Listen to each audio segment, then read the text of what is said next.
Chat, Go Squad, how y'all doing? Today, I'm going to be diving in to a video of jumping into a FNAF video, and this is the entire FNAF timeline. Now, just know, if you request a video, it's going to go on my Unison channel, so, hey,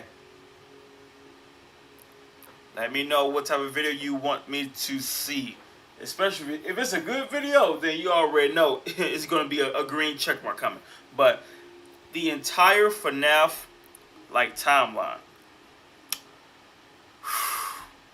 it's about to be a story, so we all know what to do. Let's enjoy the story of FNAF. She can dance. She can sing.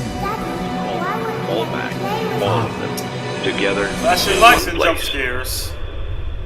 Five Nights at Freddy's is a franchise with over a decade's worth of content, spanning countless games, books, and now a movie. There's a reason that no matter whose timeline you watch, they all look different. Making a FNAF timeline is not easy. There are so many ways you can interpret this story, and this is mine. So let's start at the beginning. Back in the 70s, a company called Fazbear Entertainment got its start by creating different props and mascot costumes for carnivals, and specifically for something called the Fall Fest. The Fall Fest featured various mascot characters, such as a bird, an elephant, and the most popular of all, Fredbear and Bonnie. These specific mascot costumes were so popular, Fazbear Entertainment opened a dedicated restaurant for them called Fredbear's Family Diner, featuring the same Fredbear and Bonnie mascot costumes from the Fall Fest. What Fazbear Entertainment didn't account for, though, was one of their animatronics from the Fall Fest going rogue. Oh yeah. Ending in a giant fire, with most of everything from the Fall Fest being destroyed. Now I remember, in the FNAF game, there was this one. What was it? The Mimic? The Mimic of this? So I know I'm not going to be playing every single FNAF game because I kind of don't want to get a heart attack and all that, but this is the recent FNAF game, FNAF of the Mimic. And I see, like I said, I don't mind playing a scary game, but I don't mind playing a scary game. I don't mind getting a jump scare, but if it's one thing I can't stand in a horror game, it's puzzles. Don't put a puzzle in a horror game to where I have to solve this puzzle, and if I die, I got to do that all over again. I would not play that game. Now, I would not stream the game, but playing the game probably, because I'm probably looking it up. Yeah, that's right, I said it. But FNAF of the Mimic, huh? So this is 1970s. Being destroyed. Wow.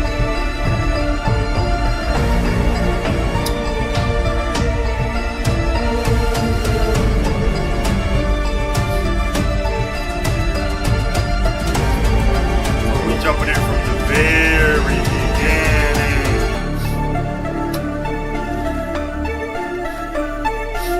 I think I remember I saw a video like that once. The specifics about the animatronic that went rogue and the fire are unknown, and will likely be revealed next year in FNAF's next big release. Yeah, although we don't know much about how this fire occurred, we do know that after the fire, Fazbear Entertainment started phasing out of the... I knew nothing about the elephant, the bird, but I remember the rabbit though. The rabbit, I remember the rabbit, but not these two.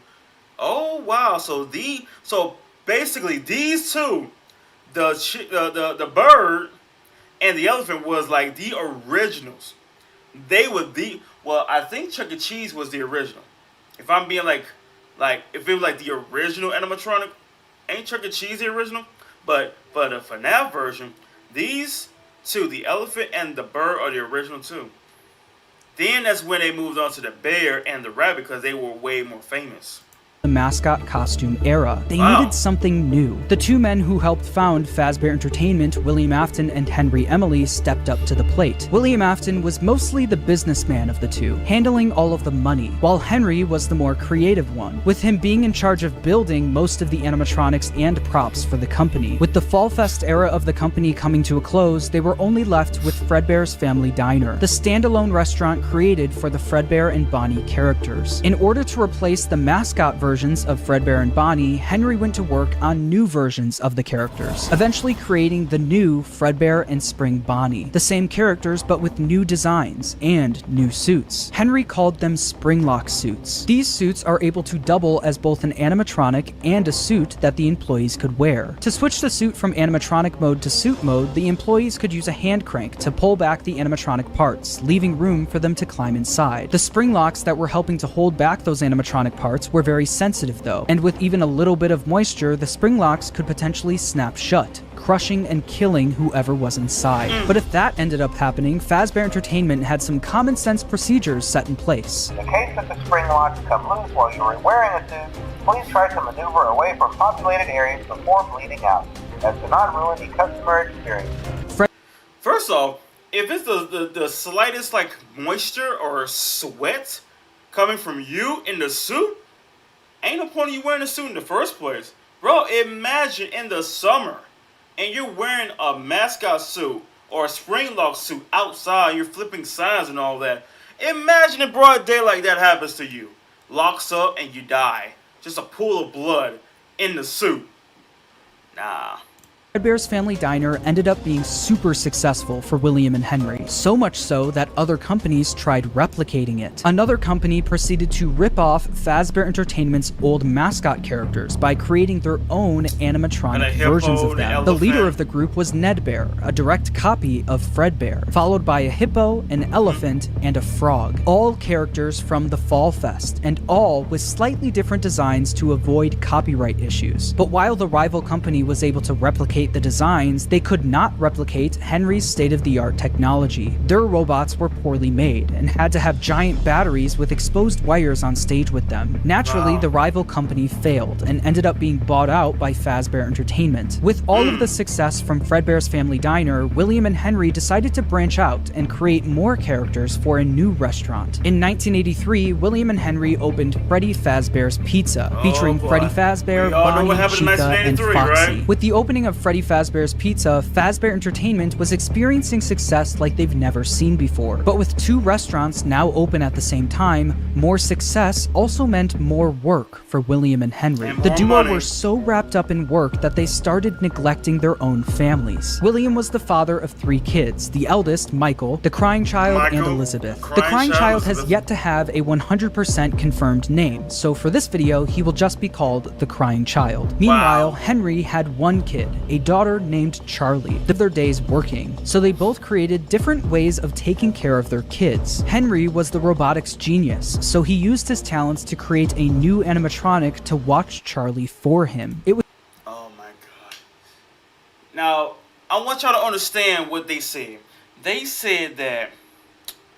Now, I want y'all to understand. They said that we not only we have one business, but we bought the other one. We bought the other one that tried to replicate us and trying to take over, trying to steal our spotlight. But we bought them out. So now we've got not one but 2 companies, and now we got it to where it's double the work. And it's going to be stressful. It's going to be stressful because you hardly have time for yourself because you're working. You are working, good sir. And so tell me this. How, keyword, how are you able to have time for yourself if you got not one but 2 companies now? You already got one company to like, deal with, but now you have another company? You have another company, and now I'm tired. I'm tired. I'm neglecting on my work a little bit. I'm neglecting on my families because I'm working double, maybe triple shift. Bruh, the puppet. I call it the Muppet, but anyway, it rhymes. But still, though, this is why I say, when I be saying, like, you can't have so much work in front of you because you're going to get you're gonna be forgetting about something. You're gonna forget about your outside work because you're focused on your inside work.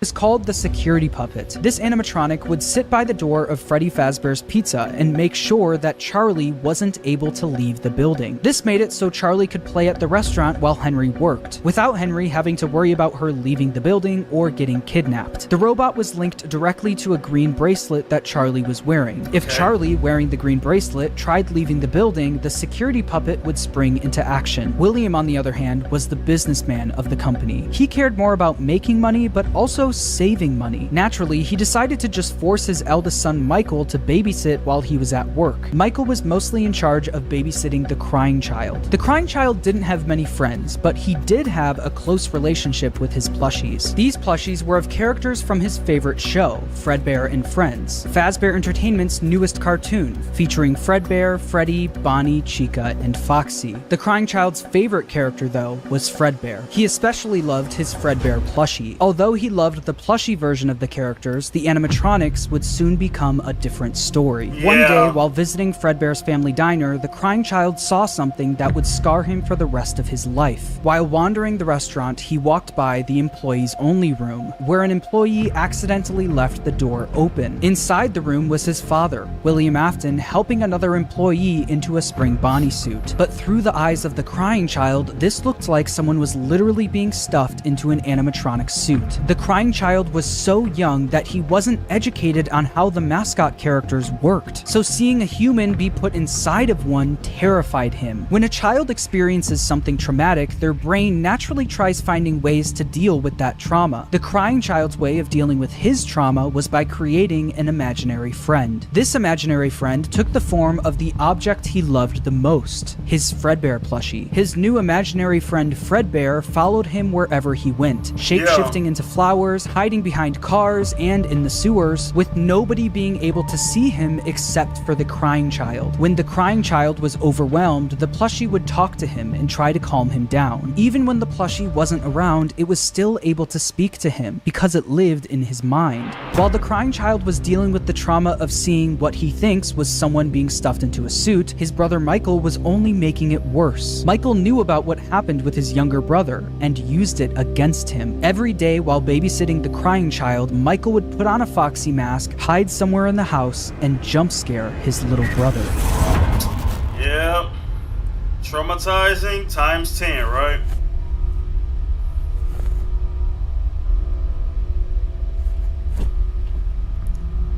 Now, I haven't played FNAF 4, so... Hey. It might happen, it might not. From the pizzeria to your living room, you no longer have to wait to sing and dance with Fredbear and Friends. Weeknights at 8, 7 Central, only on... Uh-oh. Hold up now.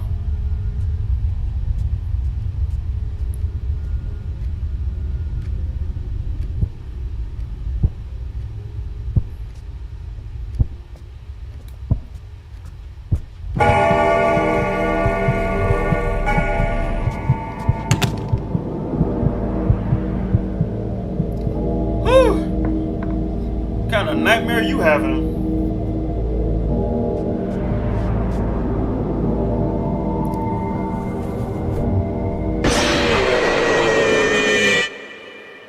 Through all of Michael's bullying, the crying child's imaginary friend Fredbear would comfort him and talk him through the situation, saying, "You know he is hiding again. Be careful. Tomorrow is another day." Michael wasn't the only one bullying the crying child, though. The local kids in the neighborhood heard about why the crying child was so scared of the pizzeria, even making up fake rumors related to what the crying child thought he saw there. "You'd better watch out. I hear they come to life at night. And if you die, they hide your body and never tell anyone." But all of this bullying would come to a head on one special day, the crying child's birthday. Ironically, his birthday party was being held at Fredbear's family diner. Because he was so terrified of being at the pizzeria, he hid under the table, not knowing that Michael and his friends were nearby, planning a prank that would go terribly wrong. Terribly wrong.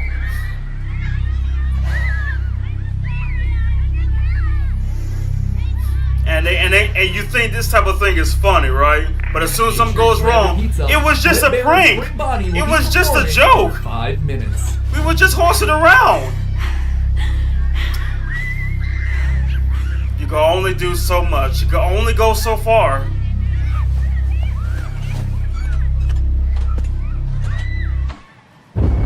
Hey, you.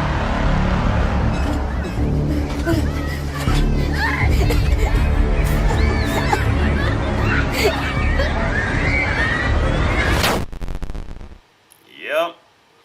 Michael and his friends lifted the crying child up to, quote, give Fredbear a big kiss, and Fredbear bit down on him, leaving his body to go limp. Michael and his friends quickly stopped laughing. Because of Michael's immature behavior, his terrified younger brother paid the ultimate price. Although the crying child was badly hurt, he didn't immediately die. Because of the immense brain damage, he slipped into a coma. After being treated at a hospital, the crying child was taken home so he could be comfortable, surrounded by his only friends, his plushies. In the crying child's final moments, Michael decides to apologize for what he's done, saying, "Can you hear me? I don't know if you can hear me.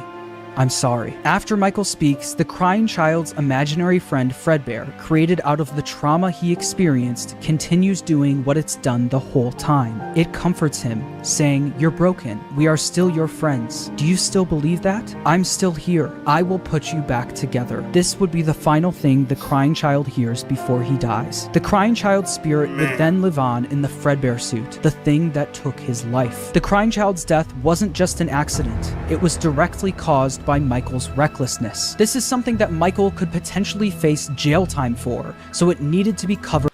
Potentially? I don't think the word potentially is the word I'm looking for. More like immediate jail time. Immediate. I mean, it wouldn't even surprise me, you know, like it maybe show maybe a scene afterwards that, you know, William beat the crap out of Michael after what he did. I mean, even if, okay, like, it wouldn't even matter. Like, you know, you're my child and everything, and if I see that my oldest son do that to my youngest son, yeah, I'm going to literally make your whole skin red. I'm going to beat you every single inch on your body. I mean, a belt with barbed wire, I'm going to beat you. For what you did? Oh, you got my young boy killed because it was just a prank, you say? Oh, you're telling me it was just a joke, you say? Oh, okay. Let me show you how I joke. Oh, I don't want to hear, Dad, please stop. I'm sorry. Oh, no. See, doing some scare pranks, sure, that's cool and all. Yeah, I mean, we all do scare cams and all that. But if you involve a scare cam or a scare prank involving a machine that clamps, you know what I mean? That clamps, sure. Or maybe if you would have made it to where you brought him close, then okay, sure. But no.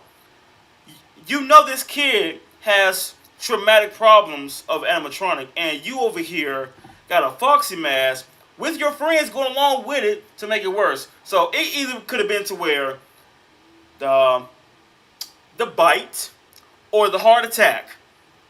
The crying child could have had a heart attack because you constantly jump scaring him every single day with friends and people in the neighborhood spreading false rumors to where he would have had a heart attack.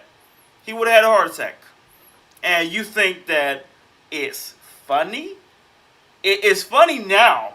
But when it comes to something bad happening, like somebody, you know, passed away, or in the bite accident, the bite incident, oh, you're apologizing now?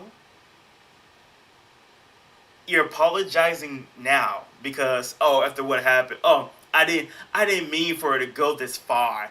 I was just playing, bro. It was just a prank. It was just a little gag, you know? But yeah, I mean, it explains why William is just that hatred. Yeah.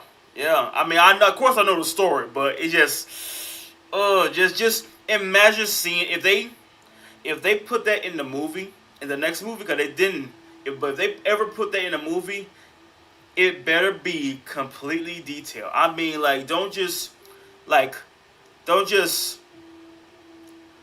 oh, about to happen, then it goes black to the next scene. No, I wanted to actually see it happen.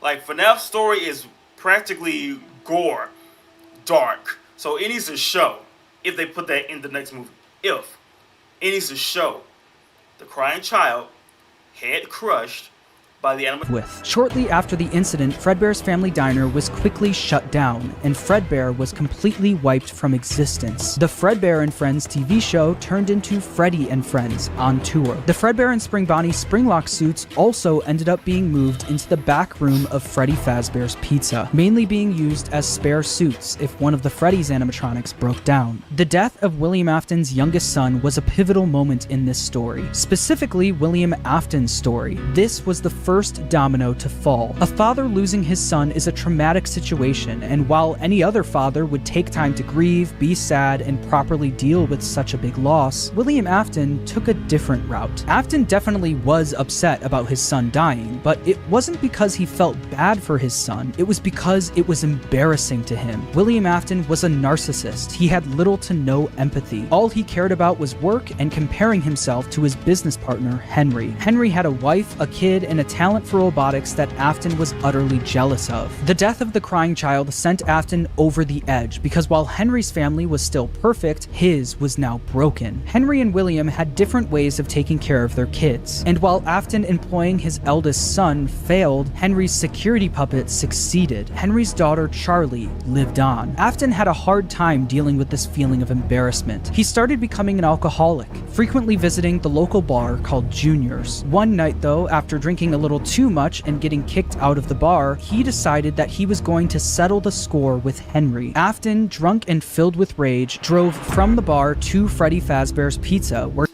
Like, I mean, I'll be like, bro, what did I do? Like, the jealousy, the pride, the envy. Like, bro, it just automatically formed in him. Envy, the pride, bro. The greed, it just basically fused into William Afton. And the thing about it is, you would think that, oh, hey William, I'm gonna be making a security bot, a security guard for my child, because I don't have time to spend with my kid while I'm working. Hey, do you want me to make you one too? So that way, just in case something happens to your kid, a security bot will be right there, just in case, you know what I mean? Because since we're so busy with work, like you would think that. Plus, I know William knows that, but he's like, whatever. I don't care too much. My kid could go wherever he wants in the back alley, you know, the woods, whatever. Yeah, sure, whatever. But no, that was on William. That was William Afton's fault on there. Well,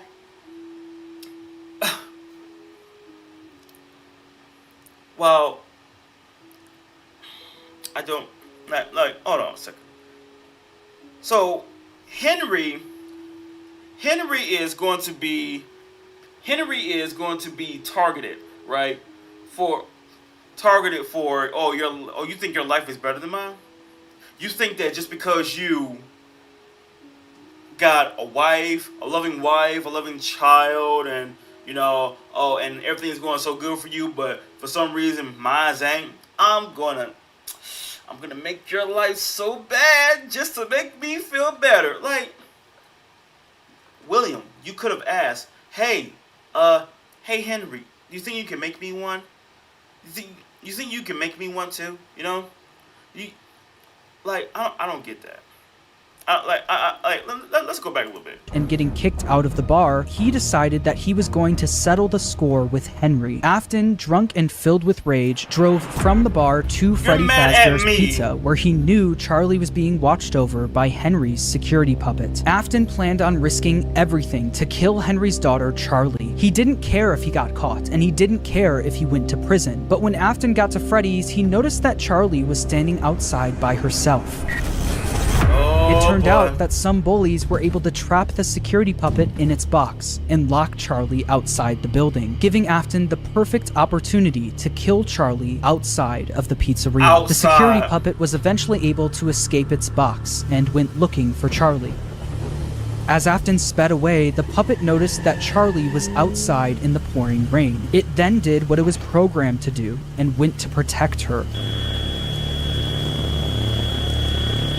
But as the puppet got closer to Charlie's body, the rain started making it short circuit. It was forced to crawl its way over to her until the rain got to be too much, and the puppet shut down right next to Charlie's body. While Charlie and the puppet lay lifeless next to each other, Afton was speeding home, driving right past where he buried his son and the bar he got kicked out of. When Afton got home, he was met with his wife sitting in the living room watching TV, and Michael in his bedroom. Afton was a drunk and abusive father, and fully blamed Michael for what happened to his youngest son. Mrs. Afton tells him to leave Michael alone because he's had a tough day, but Afton doesn't listen. He goes over to Michael's room and pounds on the door, only for the door to be locked. He then makes his way around the house to try and find a way in from the outside, but once he gets to Michael's bedroom window, he notices that it's broken, and Michael was gone. Michael was so upset by what he did to his brother that he would sometimes see visions of Fredbear appear and disappear. Tonight, Fredbear appeared outside his bedroom window, and it almost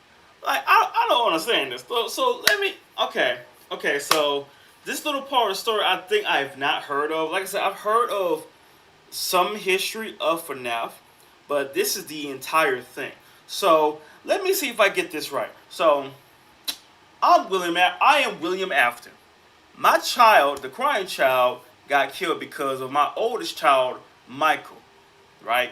And ever since then, my life has not been going so good, but since the death of my child, it did not sadden me. It just embarrassed me. So now I'm looking at Henry over there with his happy luxury life to where he has a loving wife, he has a loving child called Charlie, and the thing about it is, he made a security puppet to protect his child just in case something happens. And the thing is, Afton so jealous knowing that, I lost my kid. Hey Henry, I'm gonna kill your kid now. Out of sheer spite, out of sheer pure rage, I'm gonna kill your kid too just because my kid got killed. So basically, if the crying child didn't get killed, Charlie wouldn't have got killed. And it really did. And the thing is, that was a perfect opportunity to where I did not know that Charlie got locked out. I don't remember that part, that Charlie got locked out. Because I'm like, okay, Charlie outside. Why's the kid outside for? Bullies locked Charlie outside. And here's the question. Even if you got a security bot, that means nothing. Like, if I'm, like I say, do not work every day, y'all. Don't work every day, okay? Have some days off, at least 2 days off to spend time with yourself, your little R&R, and make it to where you spend time with your kids, especially if you're a father. If you're a parent, you're going to need some days off, especially to spend time with your kid, because now it's going to feel like you're neglecting your family. But if, Henry was with his kid, that wouldn't happen. But they said that Afton didn't care. Afton didn't give zero craps at all. I don't care if I'm doing it broad daylight. I don't give a Rob Van Dam if I'm doing it at the shopping mall where hundreds of people are around. I'm gonna go to your kid and I'm going to all in the neck with this giant butcher knife and I'm gonna take off. Like, what did I do? Like, what, bro? I did not kill your kid. If I remember correctly, I didn't kill your kid. I made the animatronic. You made the money. I built the animatronics. So you would think that, oh, my child is dead. Oh, I'm sad. Oh, I'm miserable. Oh, I'm like my life is like an eggshell right now. It is very fragile. I'm about to break. But no, the death of my child embarrassed. My death of my child embarrassed me. That is so embarrassing that my kid got killed by animatronic. How is that embarrassing? How is that embarrassing? The death of your child. Embarrassing? How is that embarrassing? How? Oh, but if that was any other kid, oh well. That ain't my problem. Like, what was the purpose of you being a child in the first place? See, that's what I'm talking about. There are some people in this world that you don't deserve to be a kid. You don't deserve to be a parent. You don't deserve to have kids. If you knew that being a parent is heavy responsibility along with trying to take care of yourself, don't be a parent. Be single or be in a relationship with someone that doesn't want kids to where, wow, we got something in common. You don't want kids either? That's fantastic. But no, let me be a father. Oh, I want to be a dad so bad. Now that I got a kid, now my life is going to be even more stressful than before. So, William, golden opportunity. The kid is outside. No adult supervision. Nobody around because it's at like nighttime apparently in the rain. So it's like, bro, you're basically a murderous ninja going to kill a kid because, oh, my kid died in the most embarrassing way possible. That is... And then now comes home drunk, ready to murder another child called Michael, and wife's at home and looking at TV. Leave the kid alone. Had a rough day. He had a rough day. Oh, wait till I get in that room. His day gonna not even be rough. It's gonna be messy. Michael, it's like for some reason, like somewhere deep down, Michael knew. I'm not escaping. I'm not breaking out the like. Cause the thing about it is, it's like if Michael wanted to leave, he could have like left through the door, right? But no, his instincts kicked in and told him, you need to leave. Afton is coming home. Your dad's on the way, so you need to leave now, cause he's gonna get you. He's not letting it slide. He's gonna get you. You think that the death of my child, oh man, I'm gonna disown you, Michael. No, he's gonna do more than that. He's going to not disown you. He's going to dismember you. That's what he gonna do. Like it's not even gonna be to where I'm gonna whoop you and tie some barbed wire around the belt. Oh no. I'm going to dismember you. Okay? I buried my child. It wasn't no funeral. Just buried you like how mafia people do, like the Yakuza do. Bury you in the woods and just boom, there you go. No one will ever know. Are you kidding me? Almost felt like his brother was calling out to him from beyond the grave. This would happen frequently, and every time it did, Michael would run to the spot where they buried his younger brother, only to find that nothing had changed. His younger brother was still gone and buried in the ground. Afton knew Michael did this often, saying, ran off to that place again. He will be sorry when he gets back. The guilt of killing his younger brother haunted Michael in his real life, but also in his dreams. And you know the thing about it is, the only thing that started William Afton to being William Afton was Michael. Michael is the reason behind this whole story. You know? When you think about it, Michael is the reason behind... He's basically the fire, and he lit the whole forest on fire. You're the reason why William Afton has become William Afton. Like you gave him the push to where I got nothing to lose now. Like basically my young son, the crying child, he was basically holding me back to where I want to murder every single one of you kids, but I don't, because my crying child is basically my restraints. Now that you have took the shackles off me, Michael, I thank you. Because now I get to do what I enjoy doing to make myself feel better, is to go after kids. Not adults. No, not adults. No, we can go in horror movies. Oh, teenagers, sure. Adults, whatever. But kids? Can you imagine a horror movie and just basically, he's not killing adults. He's going to kids. This is a grade A monster. We need to stop him. But he could cover his tracks, make professional excuses to make it that I never did it, I was never there, I was in the Fazbear Friends building, making plans and all that with my good old buddy, Henry. Would constantly have nightmares about the animatronic that took his brother's life. These were the exact same nightmares his younger brother used to have every night, Sean, I now appreciate passed you. on to him. Blitzy. How you doing, Blitzy? Or Blitz? Watching it go to work and deal with college students. I don't blame you, Sean. I don't blame you. And the security puppet too. Like it just shut down being right there beside Charlie.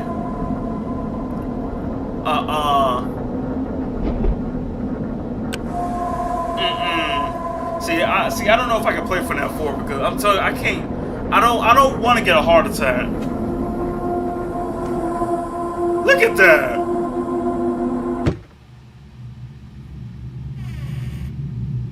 Oh no. Oh dear. Like I can tell, just shaking the flashlight.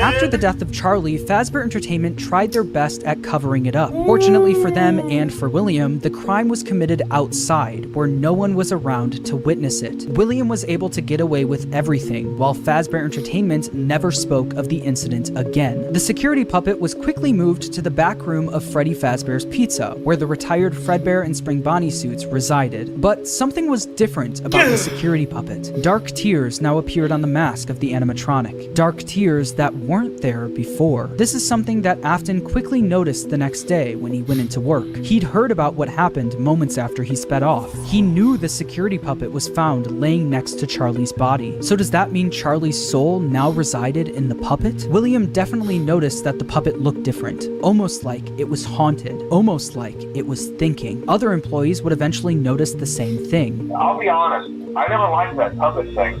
It's always thinking, and it can go anywhere. After realizing the security puppet may be possessed by the spirit of Charlie, Afton went back and looked at the crying child's Fredbear plushie, only to find that it also seemed to be haunted. The crying child feared for his life every single day, and that plushie was something he was able to cry and pour his agony into. Afton believed that this is what caused the plushie to appear haunted. It wasn't made alive by the spirit of his son, it was made alive by the agony and fear his son poured into it.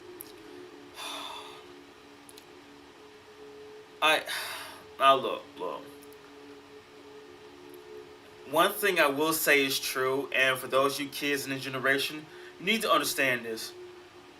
If someone passes away, and let's say you put a doll next to them, or like a stuffed animal that basically their most loved possession, that's like a stuffed animal, a doll, I'm telling you right now, bury that loved one and that possession along with it. You know what I'm saying? Because I'm telling you right now, their soul is going to get in that possession, that object. I mean, for those of you that never seen Annabelle, it's like prime example right there. Or Chucky, prime example. Because I'm telling you right now, you do not want to see, you do not want to hear a little in your house, and knowing that you don't have a dog. You know, cats don't really make sounds like that. But, and you know you ain't got no kids in your house either. So if you hear, we got a problem. Where's my gun at? Where's my gun? Because I know for a fact I've never heard that noise ever in the house, and I'm hearing that every single day. But knowing that your kid is traumatized every single day because he saw someone basically putting on a suit, but he thought that someone was getting crammed into the suit, and you would think that, oh no, listen, crying child is not what you think. It's basically a Halloween costume. It's a Halloween costume, right? Like, hey, look, I'm gonna put a mask on. Boop, boop, boop, boop. See that? Look at that. Look, boom, mask on, boop, mask off, right? You try. You know what I mean? And that way, the kid would be more relieved to know that, oh, it's a costume. Halloween. You know, trick or treat. Something that a kid would know. Trick or treat, smell my feet, you know. Wait, what do we do on Halloween? We wear costumes. That was a costume that you saw. There you go. Problem solved. Afton quickly became obsessed with the concept of haunted objects, and more specifically, the power of human emotion. He needed to find out if this is something he could take advantage of. Afton then used all of his money he made from Fredbear's and Freddy Fazbear's Pizza to build a giant underground facility directly under his house. It was here that he would try to recreate what happened with his son, to recreate the fear and agony he experienced. In order to do this, Afton didn't take any chances. He needed to replicate exactly what his son went through every day. In order to do this, Afton built a replica of his house underground, along with his son's daily walk to Fredbear's family diner. He also built a makeshift bedroom where he could force kids to have the same nightmare every night. Afton would sit in his office watching them on the cameras that could be accessed using the passcode 1983, the year his son got bit. He also kept the crying child's Fredbear plushie on the desk as a reminder of what he was trying to replicate. In the makeshift bedroom, there were dummy animatronics that wheeled down the hallway. But the kids wouldn't see them as just blank dummies on wheels. Afton would pump hallucinogenic gas into the room to get the kids to think that what they were seeing was a monster. These nightmare gas canisters were being stored all throughout his underground facility. So you mean to tell me this man been watching Batman and his favorite villain is Scarecrow? Oh no. This man is literally... So that explains FNAF 4. Because if I... Look, hear me out. If I saw this in FNAF 4, that wouldn't be scary at all. It's just basically part of a haunted museum or something. But if I saw that, yeah, that would probably scare the doo-doo flex out of me. That probably would. Open the door, you see that. It's like you open the door and you see a giant tiger. On the other side, open the door, you see a giant tiger. A big Siberian tiger, lion, probably a bear standing on two, maybe Bigfoot. Yeah, you would be crapping bricks. You would be. You would be. Because that'd be the last thing on your mind, that you open the door and you see that right there. That would be. As a monster. These nightmare gas canisters were being stored all throughout his underground facility. Scarecrow. And on the bed of this makeshift bedroom was a Freddy plushie, in the hopes that the kids would pour their fear and agony into the plush, like his son did to his plushie. On the other side of the bunker, where Afton recreated the crying child's walk to Fredbear's, he placed a bunch of Fredbear plushies all over the place. These Fredbear plushies had walkie-talkies inside of them. This was Afton's way of recreating his son's imaginary friend that would talk to him wherever he went. Afton would speak to the kids through his walkie-talkie sitting in his private office. After setting up the bunker, Afton was only missing one more thing: the kids to run these experiments on. He needed a way to kidnap and capture kids without being caught, and he had the perfect way to do it. Oh boy. Yeah, the perfect dark way of doing it. The show will begin momentarily. Everyone, please stay in your seats. Oh boy. Enter Circus Baby and the Funtime animatronics. These robots were specifically built by Afton to capture kids, featuring... Now, I want y'all to understand this. I played the sister location and I immediately got off of that. After a good hour of playing that, I got off because it just know. I'm telling you, if it's one thing I will not play, is that I'm playing in the dark, right? I mean, if you give me a flashlight, sure, but I'm not gonna play a game where I'm in the dark and I'm hearing something run up on me. No, I'm getting off. You're not gonna get me. You're not gonna give me a heart attack. I'm too smart for that. I'm way too smart for that. Like I said, I played Outlast, Dead Space. I've had my fair share of playing scary games, but I'm not gonna play a genuine, actual game where you go see me twitching, holding my chest, where I'm trying not to get a heart attack. Nope. Nope, not happening. Like I said, I got my It series, but I have a limit. Everyone has a limit. There's a certain level you should not cross, let alone go to. Sister location. Woo! Circus Baby, Funtime Freddy, Funtime Foxy, and Ballora. They feature advanced technology such as parental tracking, voice mimicking / luring, and storage tanks. Circus Baby, the star of the group, was even able to make ice cream as a way to lure kids to her. Once the kid got too close, a giant claw would reach out, grab them, and lock them in the animatronics storage tank. Some of the board members from Fazbear Entertainment were suspicious of these new animatronics. She can dance. She can sing. She's equipped with a built-in helium tank for inflating balloons right at her fingertips. She can take song requests. She can even dispense ice cream. With all due respect, those aren't the design choices we were curious about, Mr. Afton. Afton even created a new restaurant for these animatronics called Circus Baby's Pizza World. Elizabeth, William Afton's daughter, was fascinated by Circus Baby. All she wanted to do was play with her, but Afton wouldn't let her. Daddy, why won't you let me play with her? That explains that. Let the other children go see her. Why won't you let me go? And I wonder why, baby. I wonder why. Oh, brother. That was his plan. Let the other kids play with Circus Baby. But, sweetie, I don't want you specifically to go to Circus Baby. Yeah, she may be the definition of childlike wonders, but don't you go near her, I promise you. If she says you want some ice cream, you better run the opposite direction. Oh, man, it's like, bro, this man was on a kid killing spree. And make it to where no one will ever know I am the one behind it all. Oh my God, you devious man. He strictly told her to stay away from the animatronic, but one day she didn't listen. On the opening day of Circus Baby's Pizza World, another domino would fall in Afton's life, and Elizabeth would soon be the victim of his terrible misdeeds. Yeah. I can do something special. Did you know that? I can make ice cream, although I only did it once. What a wonderful day, though. I was in a small room with balloons and a few tables. I would always count the children. I'm not sure why.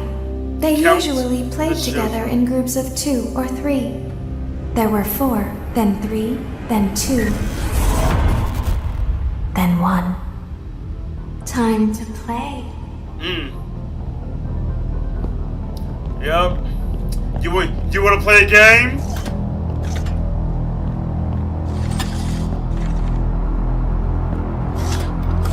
Right, close enough. There you go.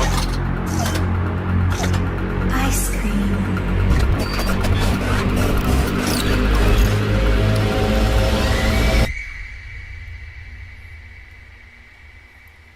Something. And just like that, you just shoved in there full of wires. It's like basically your body is being shaped into an egg.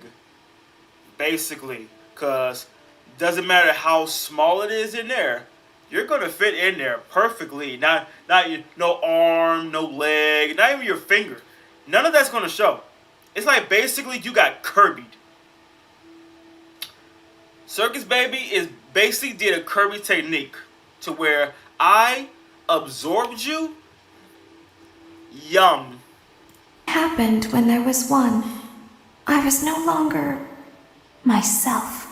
There was screaming for a moment, but only for a moment. Only for a moment. In an instant, Elizabeth was grabbed by Circus Baby and thrown into her stomach hatch. The sheer force of her being grabbed and thrown into the robot's storage tank was enough to kill her almost instantly. This is something that William wasn't able to test. That was until his daughter became the test. William Afton now lost another one of his kids, but this time it was all his fault. After just one day of being open, Circus Baby's Pizza World was shut down. Afton covered up the incident by telling the public public that the restaurant shut down due to gas leaks. But not everyone bought that story. The local newspaper wrote about the incident, saying, in other news, the grand opening of Circus Baby's Pizza World has apparently been canceled due to reported gas leaks in the building. Sources close to the establishment questioned the report, saying that strange activity around the area at night suggests something else is to blame. One local is quoted as saying, "Everything just stopped. There was so much excitement built around this place opening, and then they just stopped talking about it." A tenant from across the street claims to have witnessed a large group of cars surrounding the building during the night, and large pieces of equipment being taken out of the building under tarps. A few weeks later, the building was for sale. There is no comment yet from the local entrepreneur who financed the venture. That local entrepreneur, William Afton, successfully covered up everything. He was able to bring Circus Baby and the Funtime animatronics back down into his bunker, but once he got them there, he noticed something was different about Circus Baby. One distinct feature about Circus Baby was her blue eyes, but what once was blue eyes now were green, the same color as Elizabeth's. In that moment, he knew that his daughter's soul attached itself to the robot. Her soul lived on in Circus Baby. Afton knew that the way Charlie went on to possess the puppet was sloppy, and it was hard to recreate without getting caught. But what if the kids' bodies were hidden where no one would ever look? What if, just like his daughter, their bodies were stuffed into the animatronics? For Afton, Elizabeth's death quickly went from just another inconvenience to a scientific breakthrough. Afton was one step closer to harnessing the power of life itself. But bro, like, so let me get this straight. So I lost another kid, right? I lost a crying child, right? He was there. He was the first one. Now I lost my second little child. So Elizabeth, yeah. So she died almost instantly. It's like basically being beheaded, basically. I mean, so it was only, so like what Circus Baby said, I heard screaming for like a few seconds. Just a few seconds. After that, that was it. So now, after my baby girl being basically the lab rat, now I see that, so instead of burying the child and maybe a slight chance that you might find the body, I can stuff you in an animatronic. I mean, how will you know? I mean, the only way for you to realize if the kid has been stuffed into an animatronic is you have to go and find out for yourself. Now remember, these animatronics are pretty strong. So it's like pretty much fighting Bigfoot. You know, just pure mass muscle. You know, with armor on. Yeah, it's like you're fighting a Terminator. So if you want to really find out the truth, I really suggest you just go and find out for yourself. Go on, go. Hey, go ahead and find out for yourself. If you, because I'm not gonna tell you. I mean, of course you hear from the horse's mouth, but I'm not gonna tell you. I want you to go into the Circus Baby pizzeria, Freddy Fazbear pizzeria, and go find out for yourself. Go to one of the animatronics and talk to them and see what happens. one successful experiment wasn't enough. Just like the fear experiments he built in the bunker, he needed to replicate exactly what happened. He needed to recreate the accident, and he knew exactly how he was going to do it. Using the Funtime animatronics again wasn't an option. Circus Baby's Pizza World was shut down, and the public was already getting too suspicious of the animatronics. But he didn't need the Funtime animatronics. He was going to run the experiment himself. On June 26, 1985, William Afton made his way to Freddy Fazbear's Pizza. There, he would put on the old spring Bonnie suit from Fredbear's to lure 5 kids into the back room. Took a swim with my new friend. Didn't care, I jumped right.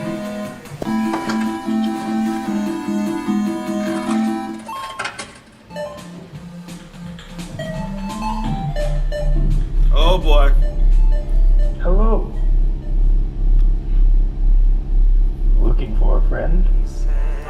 The water's clear, come swim with me. Bruh. Why? And they playing this happy-go-lucky music. Got this rainbow and sunshine music. Wow, so cool. Swim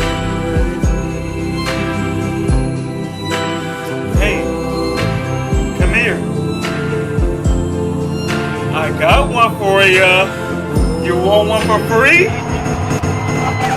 Well, I got the knife in the back. One by one, Afton killed them and stuffed their bodies into the animatronics. Susie was first, being stuffed into Chica. Gabriel went into Freddy, Jeremy into Bonnie, Fritz into Foxy, and then there was Cassidy, who went into Fredbear, aka Golden Freddy. At this point, Afton had no idea that the crying child spirit was in Golden Freddy, so he didn't think twice about shoving Cassidy in there. The way Afton killed Cassidy, though, was different from the rest. Freddy, Bonnie, Chica, and Foxy were just regular animatronics. Afton had no choice but to kill them, then stuff them into the suits. But Golden Freddy wasn't just a regular animatronic, it was a Springlock suit. The same Springlock suit that took his youngest son's life. Afton was aware of how dangerous the Springlocks were. Any bit of moisture or too much movement would cause them to snap shut, slowly killing whoever was inside.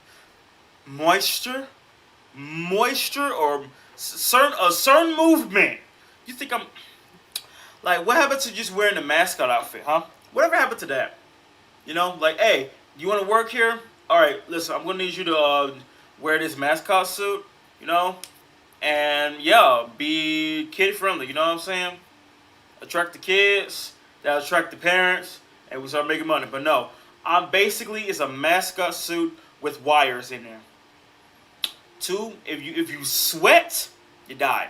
If you move in a weird way, you die. Basically, yeah. It's like basically you are laying on a bear trap, and you're making sure that you don't press too hard. You don't move in a certain way, otherwise you're gonna activate it. And man, that's gonna be it for you. So that's exactly what he did to Cassidy. He put him into the suit and watched as the Springlocks snapped shut, cementing Cassidy's death as the most brutal of them all. Freddy, Bonnie, Chica, Foxy, and Golden Freddy weren't the only animatronics sitting in the back room of Freddy Fazbear's Pizza, though. They were joined by the security puppet, which contained the soul of Henry's daughter, Charlie. Once Afton was gone, Charlie jumped into action, almost acting as a guide for their souls, properly giving them life inside of each animatronic. After the incident, the kids were quickly reported missing by their families, and although the security cameras caught Afton luring the kids away, he wasn't able to fully get in trouble. Since he was wearing the Spring Bonnie suit, they were never able to prove it was actually him. Right? Afton also hid the kids' bodies where no one would ever look, so the bodies were never found. Unbelievably, Afton was able to get away with yet another crime. Because of all the bad press that came from the missing children's incident, people stopped coming to the pizzeria. After months of customers no longer showing up, Fazbear Entertainment officially shut down Freddy Fazbear's Pizza. Shortly after the pizzeria shut down, Afton decided to pull the Funtime animatronics out of retirement and finally get his underground facility fully operational. He knew he couldn't try opening another Circus Babies restaurant, so he had a new idea. Due to the massive success and even more so the unfortunate closing of Freddy Fazbear's Pizza, it was clear that the stage was set, no pun intended, for another contender in children's entertainment. Unlike most entertainment venues, our robotic entertainers are rented out for private parties during the day. Afton opened Circus Babies Entertainment and Rental. This way, he could rent out the Funtime animatronics to local birthday parties, capture kids, and bring them back to his underground bunker to be experimented on. While Afton was running his rental business, Fazbear Entertainment was determined to try opening another pizzeria. In the summer of 1987, Fazbear Entertainment opened the new and improved Freddy Fazbear's Pizza, this time with brand new versions of their original characters. These were called the Toy Animatronics, and they were once again built by Henry. Henry was aware of what happened in 1985, and especially of what happened to his daughter, so he was determined to make sure that never happened again. These new toy animatronics were equipped with facial recognition systems that were linked directly to a criminal database. The security puppet was also brought out of retirement, but instead of working security, it sat quietly in the prize corner. Freddy, Bonnie, Chica, Foxy, Golden Freddy, and Spring Bonnie were also moved to the new pizzeria, and it's revealed that these animatronics were mostly used for spare parts. By now, I'm sure you've noticed the older models sitting in the back room. Those are from the previous location, and we just use them for parts now. The idea at first was to repair them, but they were just so ugly, you know? And the smell. This means that the haunted metal of the original Freddy's animatronics was now being put into the toy animatronics, causing the toys to also now be possessed. After Afton got away with the first set of murders, he needed to see if the kids' spirits were possessing the animatronics. In order to see for himself, Afton went back to work at the new pizzeria as a daytime security guard. While Afton was working the day shift, Jeremy Fitzgerald was working the night shift. Jeremy worked there for 5 nights, and unfortunately for him, because the kids possessing the animatronics were killed by an adult, they were extremely aggressive to any adult they encountered. They interact with the kids just fine, but when they encounter an adult, they just stare. Meanwhile, Afton decided to pull the same trick he did at the old Freddy's location, gaining 5 more victims. Someone used one of the suits. We had a spare in the back, a yellow one.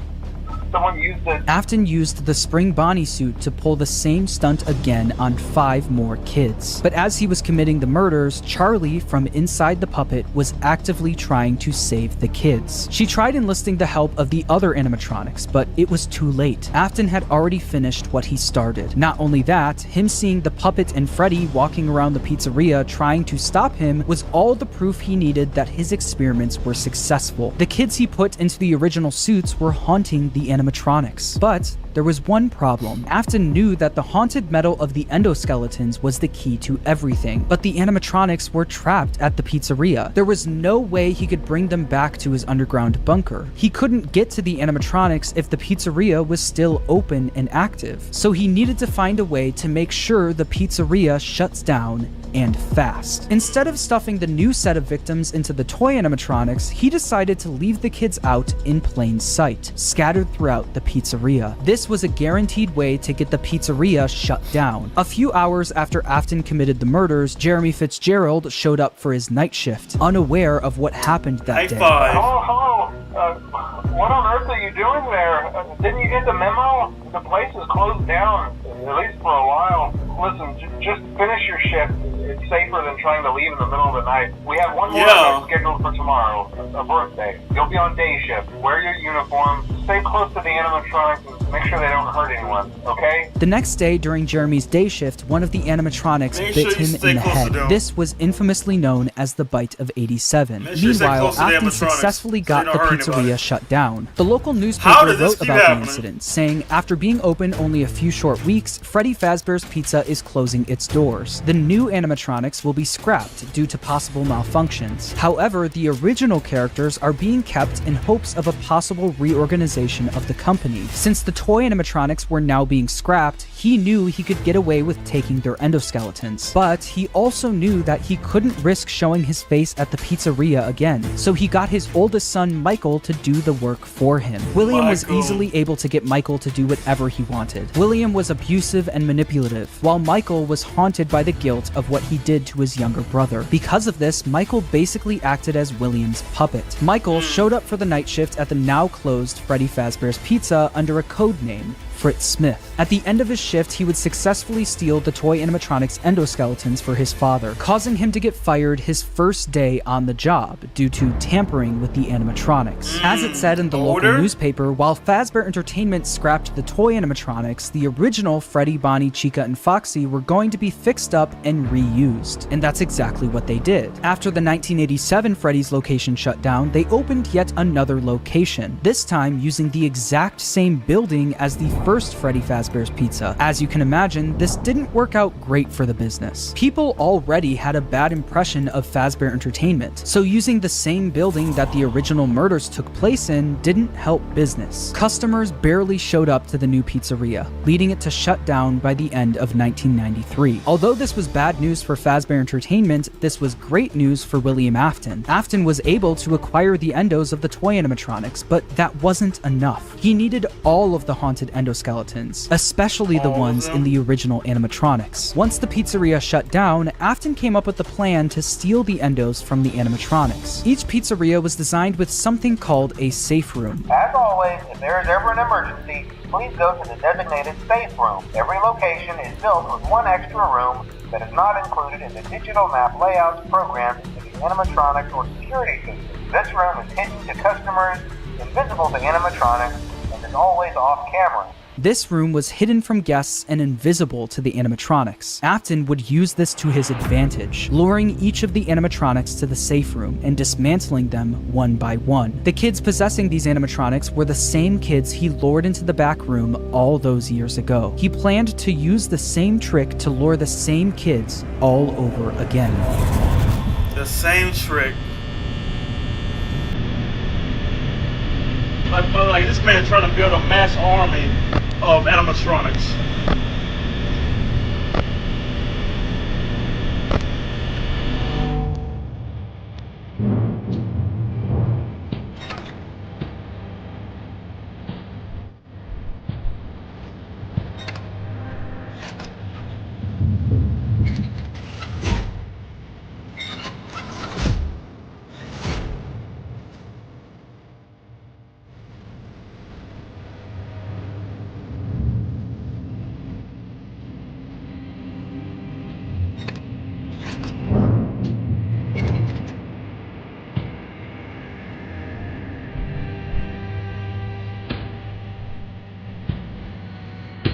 Like, where are you going?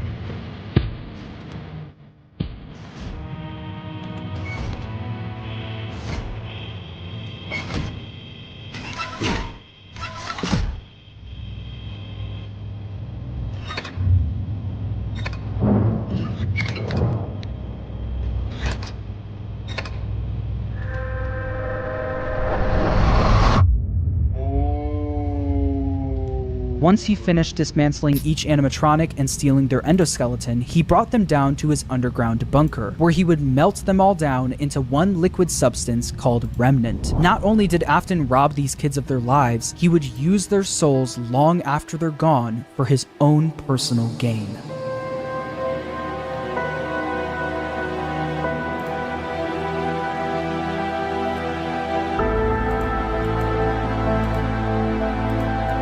Here you go, kid.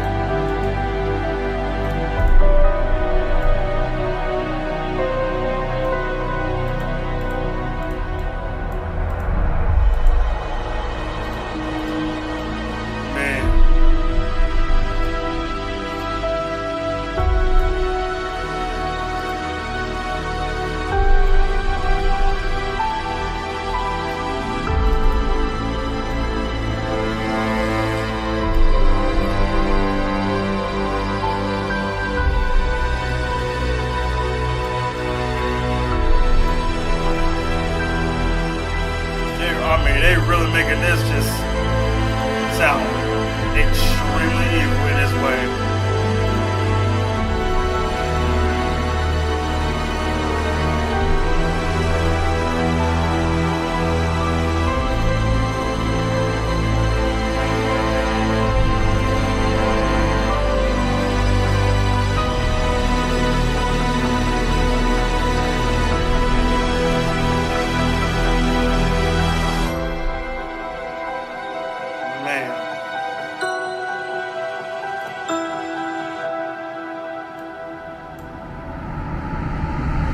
By melting down the endos, he successfully created Remnant. This substance, containing the spirits of all of the missing children, was silver in color, and if kept at the right temperature, was malleable. Afton didn't want to risk testing the Remnant on himself, so he injected it into the Funtime animatronics. Once he did, the animatronics jumped to life. The experiment had worked. William Afton unlocked the power of life itself. After his successful experiment, he went back to Freddy Fazbear's Pizza to collect his old screen Bonnie suit. But once he got there, he was met with the spirits of the 5 missing children, trapping him inside the safe room. Cassidy, the spirit inside Golden Freddy, chased Afton around the room and forced him to get into the spring Bonnie suit. Cassidy was the most vengeful spirit of them all. Being spring-locked in the Fredbear suit was a painful and slow death, and he wanted to make sure that Afton knew what that felt like. At this point, Afton knew how a spirit could live on. As long as he was inside the suit, he knew he'd be back.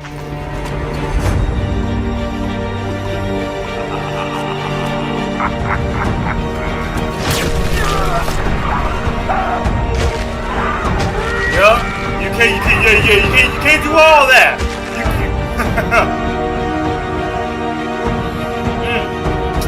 Yeah, that is how karma tastes like.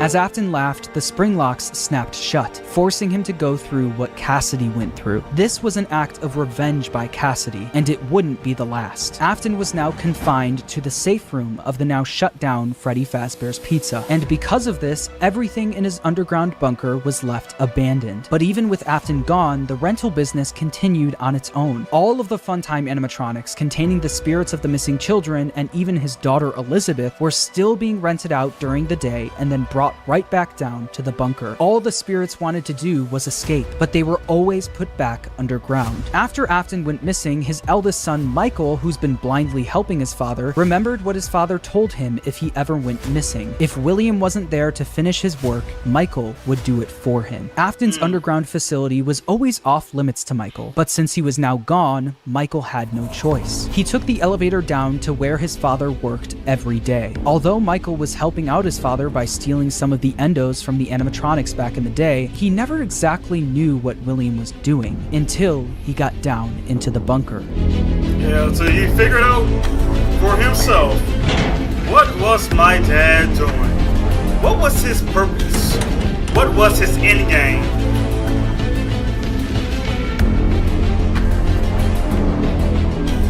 Over the several days he visited the bunker, he learned more about what his father was up to. He learned about the massive facility his father built, complete with multiple rooms conducting fear experiments. He learned the truth behind the Funtime animatronics and how they were actually designed to kidnap kids. And he learned through the voice of Baby exactly how his sister died. A little girl, standing by herself. My stomach opened, and there was ice cream. I couldn't move, at least not until she stepped closer. But as the week went on, Baby was conducting a plan of her own, a plan to escape the bunker using Michael's body. Elizabeth was no longer the person Michael remembered her as. She was entirely devoted to her father and would do anything to make him proud of her. At the end of the week, all of the Funtime animatronics endos were scooped out, with all of them combining into one animatronic called Ennard. This creature, containing the spirits of the missing kids and Elizabeth, knew they wouldn't be able to escape the bunker looking like an animatronic. They needed a human body to walk around in. Yeah, and Ennard was basically, You to are me, the worst escaping one. now. He was a shapeshifter. Funtime Foxy has already been here today. Funtime Freddy has already been here today. Allura has already been here today. Allura. Circus Baby has already been here today. I've been out before, but they always put me back. They always put us back inside. There's nowhere for us to hide here. There is nowhere to go when we look like this.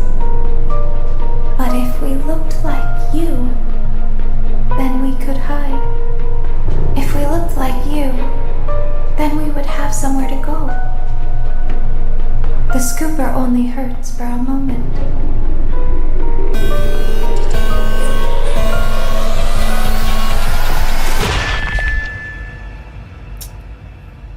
Michael Afton's insides got scooped out and replaced by Ennard, helping all of the souls to escape the facility. With every passing day after this happened, Michael looked more and more like a walking zombie. His skin was starting to turn purple, and people started to notice. Michael's body was no longer a good disguise for Ennard, so Ennard ejected itself from Michael. But because the scooper was also a remnant injector, when Michael Afton was scooped, he was also injected with Remnant. The Remnant made it so even after Ennard was gone, he was still able to survive. With Michael now back in full control of his body, he had a new mission. Although he did, one way or another, successfully free his sister from the underground facility, he also learned about all of his father's terrible misdeeds. His loyalty to his father turned to disgust. It was time for him to end all of this. Father, it's me, Michael.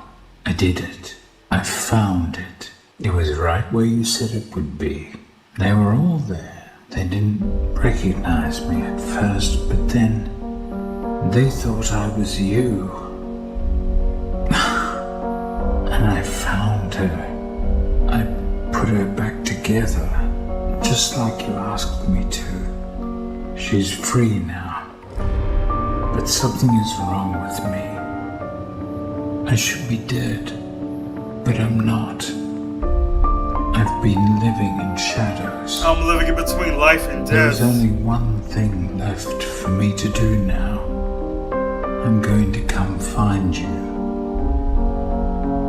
I'm going to come find you.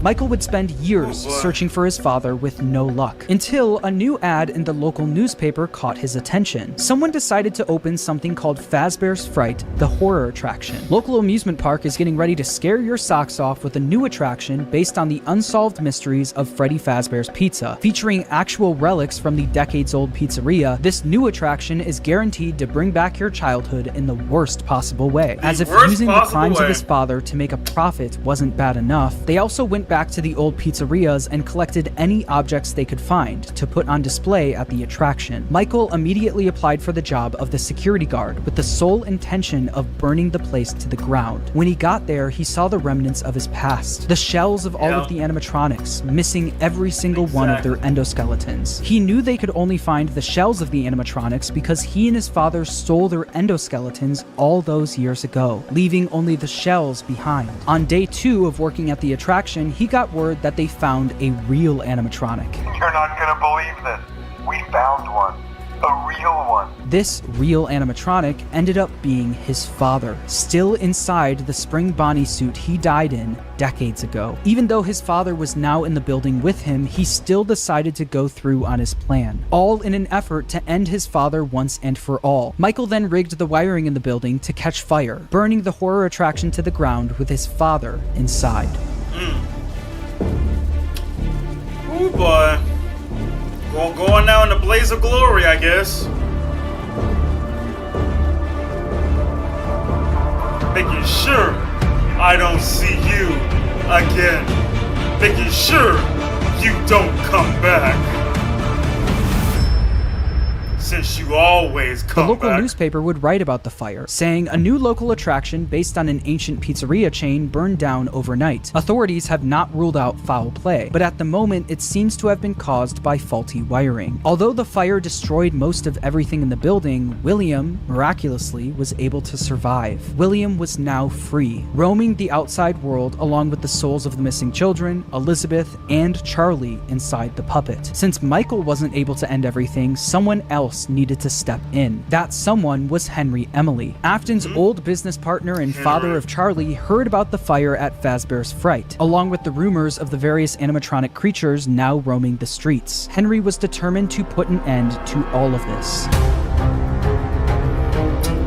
It's only now that I understand the depth and the depravity of this creature, this monster that I unwillingly helped to create. As if what he had already done wasn't enough, he found a new way to desecrate, to humiliate, to destroy. As if the suffering wasn't enough, the loss of innocence, the loss of everything to so many people. Small souls trapped in prisons of my making, now set to new purpose, and used in ways I never thought imaginable. He lured them all back to a familiar place, back with familiar tricks. He brought them all together. Are they still aware?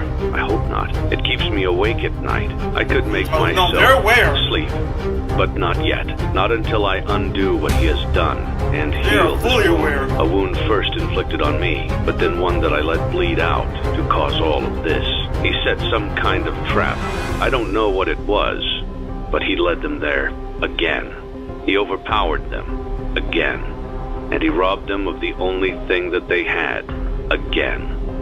I don't know how those tiny breaths of life came to inhabit those machines, but they will never find rest now, not like this.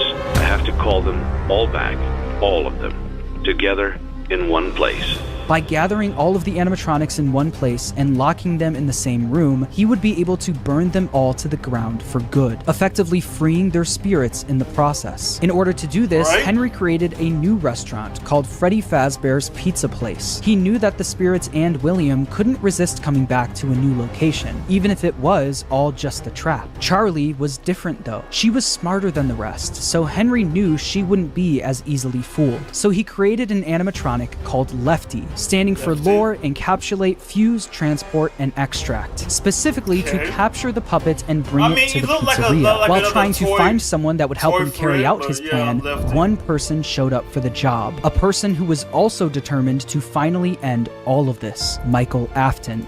Now the thing is too, let me say this, for Lefty, when I first saw Lefty, it was small, it was blue, but I'm guessing this Lefty is the original, like the original Lefty, because when I first saw like that Lefty, when I first saw like this Lefty, I'm like, huh, because the one I always see is like blue, and it fits on Funtime Fred's hand, you know what I mean, like, you know, puppet, puppeteer, that type of thing.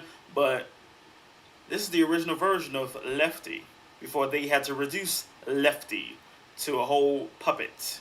So, good to know. Day after day, the animatronics roaming the streets would show up in the alleyway next to the pizzeria. Baby, aka Elizabeth, the souls of the missing children and the crying child, now appearing as Molten Freddy, Charlie and Lefty, and his father, William, all showed up in the back alley. Michael would then collect each animatronic and throw them into a facility under the pizzeria, designed to be a maze with no exit, where the animatronics would roam around without even knowing they're trapped, until the end of the week, where they would all be burned to the ground. With all of the souls, including William himself, now in one place, Henry's plan was in motion. As far as now, I'll say this game right here, this FNAF game, yeah, I don't know if I'll play this one too. I've seen the gameplays of this, and I'm like, Now, if there was like a high petition to where y'all want to see me play this game, then sure, I'll play it. But in terms of like playing it willingly, no, I don't think so. You have to get a really high petition in order for me to play a game I know I'm not going to play. Elizabeth and William were concerned, this was a good thing. All of this remnant now in one place was all that they wanted, until Henry stepped in. You played right into our hands. Did you really think that this job just fell out of the sky for you? No, this was a gift for us. You gathered them all together in one place, just like he asked you to. All of those little souls in one place, just for us. A gift. Now we can do what we were created to do and be complete. I will make you proud, Daddy. Watch. Listen. And be full. Connection terminated. I'm sorry to interrupt you, Elizabeth, if you still even remember that name, but I'm afraid you've been misinformed. You are not here to receive a gift, nor have you been called here by the individual you assume, although you have indeed been called. You have all been called here, into a labyrinth of sounds and smells, misdirection, and misfortune. A labyrinth with no exit, a maze with no prize. You don't even realize that you are trapped. Your lust for blood has driven you in endless circles, chasing the cries of children in some unseen chamber, always seeming so near, yet somehow out of reach. But you will never find them. None of you will. This is where your story ends. And to you, my brave volunteer, who somehow found this job listing not intended for you. Although there was a way out planned for you, I have a feeling that's not what you want. I have a feeling that you are right where you want to be. I am remaining as well. I am nearby. This place will not be remembered, and the memory of everything that started this can finally begin to fade away, as the agony of every tragedy should. And to you monsters trapped in the corridors, be still, and give up your spirits.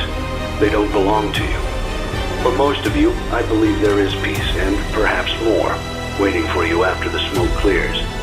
Although for one of you, the darkest pit of hell has opened to swallow you whole. So don't keep the devil waiting, old friend. My daughter, if you can hear me, I knew you would return as well. It's in your nature to protect the innocent. I'm sorry that on that day, the day you were shut out and left to die, no one was there to lift you up into their arms, the way you lifted others into yours. And then, what became of you? I should have known you wouldn't be content to disappear.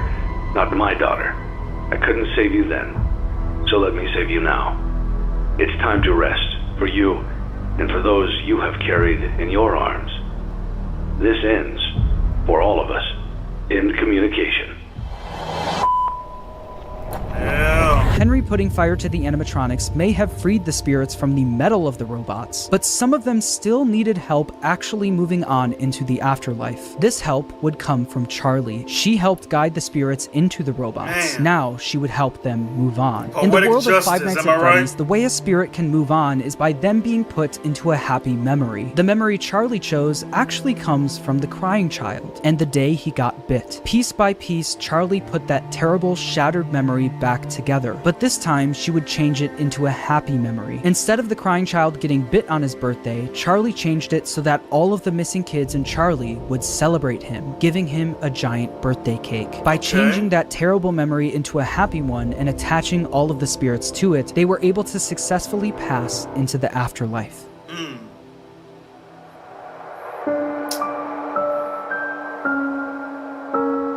So that's the only way.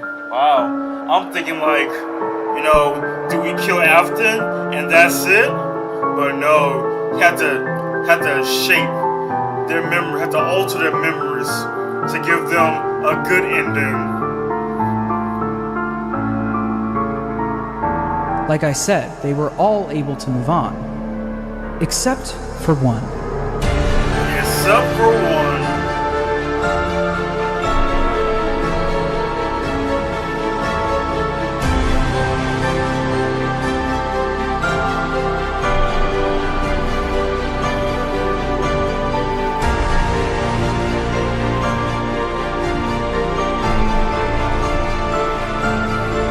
It could have just ended.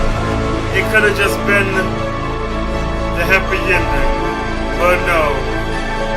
Flipping the page. Once again. Cassidy, the most vengeful spirit of them all, wasn't done yet. He decided to attach his soul to Williams, making sure that William was unable to move on. By attaching his spirit to Williams, he was able to trap Afton in an endless loop of death. He made Afton relive every one of his terrible misdeeds. The fear experiments, his underground bunker, and the pizzeria where Cassidy was killed. Afton experienced all of this while being attacked and killed over and over again by all of the animatronics from his past. Every time an animatronic would attack him, Cassidy would be there, reminding him that the suffering will never end. We've only just begun. I will never let you leave. I will never let you rest. He tried to release you. He tried to release us, but I'm not gonna let that happen. I will hold you here. I will keep you here, no matter how many times they burn us. Cassidy knew that Afton didn't deserve the afterlife. He deserved to pay for what he's done for all of eternity. Bruh. That's the only way. That's the only way for you to suffer. You think that doing the things you did and that's it? Oh no, I haven't gotten my taste in revenge yet. Since you think that, you think this is right? You think this is normal for you? You think, I'm gonna kill this kid, kill that kid, and it's all gonna be, well, on to business. Oh no.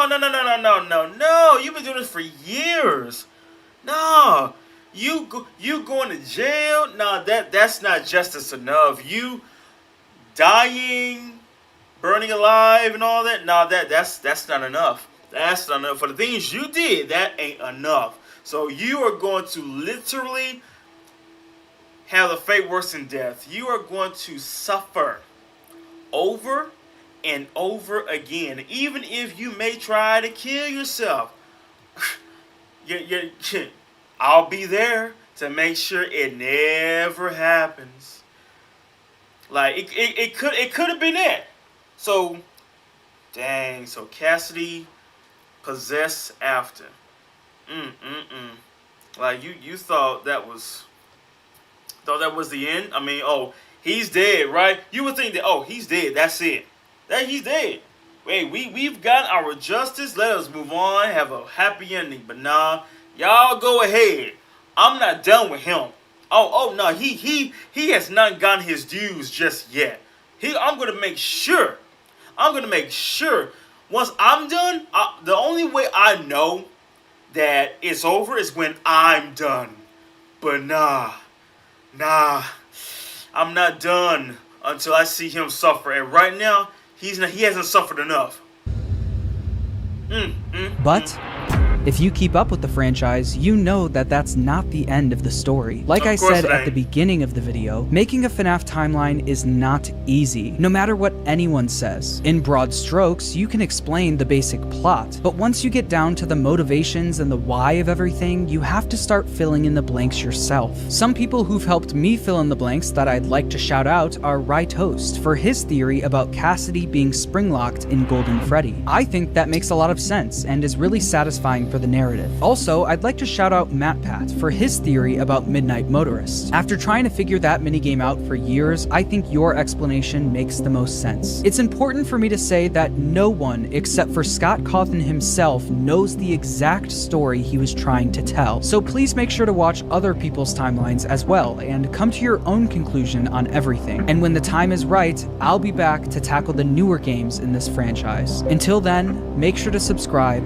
and thanks for watching.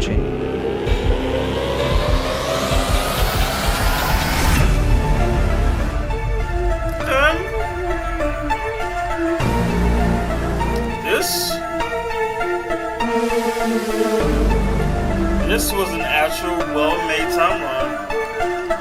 There were some things I did not know.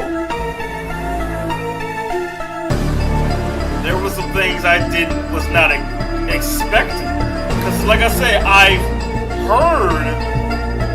heard the timeline through other videos, but this was much better explained, much detailed. Like the elephant, the bird.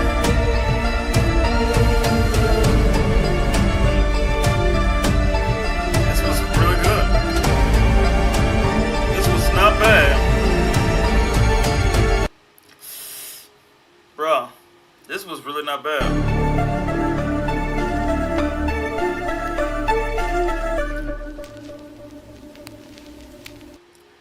Yo.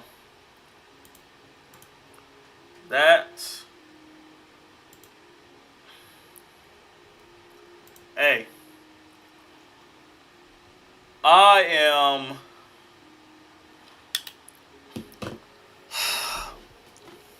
chat. I'm gonna end that right there. That was actually a well-made timeline that explained how, like, from the beginning to like the recent and all, but wow. So there was an elephant and a bird. So they was like the original ones in the FNAF. Then there was the bear and the rabbit. But I don't... Like, Michael was the one that started all this. He's the reason he started all this. But it didn't even matter, because even if, let's say, Michael's kids died, he wouldn't care. He find it as embarrassing and get drunk and plan his raging vengeance on Henry and his kid. Killed Charlie and left her body there in the alley behind the building while it was raining. And the puppet found Charlie but couldn't get to Charlie because of the rain, short-circuited and shut down. So since, you know, the puppet died shut down beside Charlie, yeah, might as well, right? And then Elizabeth, another kid of mine died? Oh well, but at least I know this. With the death of Elizabeth, I found out a way to where, I've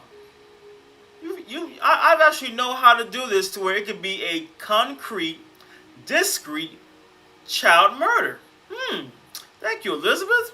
But Cassidy, the most vengeful one out of all of them. Because the thing about it is, all of them, except Cassidy, was quick. But Cassidy, hers was slow. And like seeing that your whole body is aching because of the locks inside the spring lock suit. Is just breaking every bone.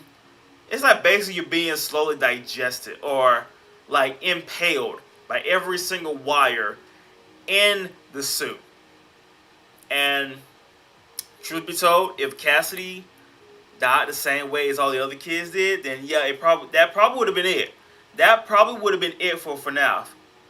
You know, like, hey, we got Michael, we got him trapped along with the other animatronics, you know, to where we can free you and all. But Michael, oh yeah, he's gonna stay there and rot and all that. But Cassidy, nah. Y'all, I was part of y'all's plan, but my plan involves something way more heinous than William Afton. Way more heinous. Oh, you think you evil? Oh, let me show you the definition of evil. You're supposed to be dead, but I'm keeping you alive. So it's like every time you die, I'm going to bring you right back to life and kill you again and again and again. And it's going to keep going until I get bored of murdering you. Since you think killing kids is honky-dory, well, let me kill you over and over again. And I'm going to say, oh, it's honky-dory. Like, hey, don't get mad when karma comes back to bite you. But instead of this type of karma biting you, you're getting mauled every single time you come back to life. And just getting just every time. And I remember that FNAF game too was the Ultimate Custom Night. Like I said, y'all, if there's like a horror game, like a genuine horror game that you will want me to play, that you will want me to see me play, to add, that is part of the It series, y'all gonna need to do a whole petition in order for me to jump into that. But other than that, man, hey, that is gonna be it for this. Hope y'all enjoy. If y'all want to stay tuned, stop the buttons down below. See the next video. But that is it for this stream, chat. I hope y'all stay tuned for the next one. But I will catch y'all later.